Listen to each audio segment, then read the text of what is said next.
इतिहास के पन्नों से आज फिर हम आपके सामने एक नया इतिहास निकाल करके लाए हैं। तो आइए जानते हैं कि इतिहास के पन्नों में आज की तारीख को आखिर क्या घटित हुआ था।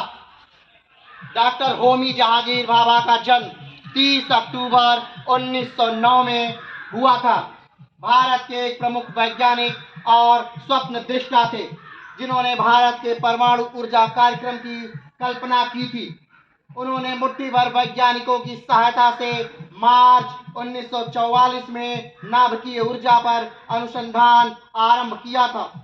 उन्होंने नाभिकीय विज्ञान में तब कार्य आरंभ किया जब अविच्छिन्न श्रृंखला अभिक्रिया का ज्ञान नहीं के बराबर था और नाभिकीय ऊर्जा से विद्युत उत्पादन की कल्पना का कोई मायने नहीं था। उन्हें architect of Indian atomic energy programme भी कहा जाता है। भाभा का जन्म मुंबई में एक संभ्रांत पारसी परिवार में हुआ था। उनकी कीर्ति सारे संसार में फैली।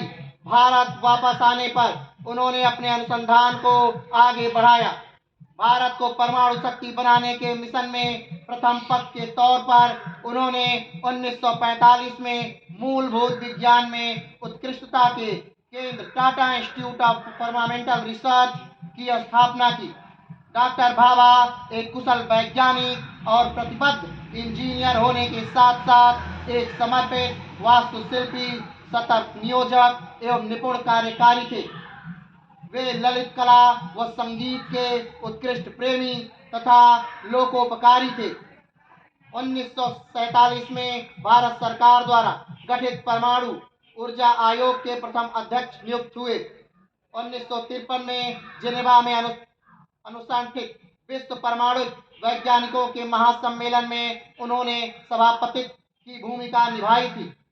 भारतीय परमाणु ऊर्जा कार्यक्रम के जनक 24 जनवरी सन 1966 को एक विमान दुर्घटना में निधन हो गया।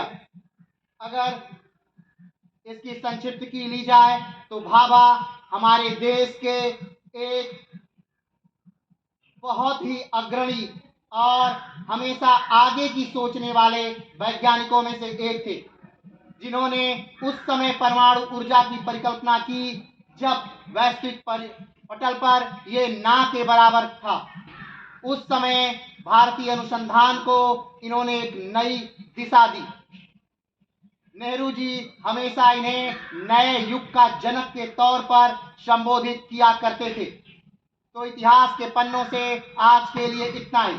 फिर मिलेंगे एक नए इतिहास के साथ। तब तक के लिए जय हिंद।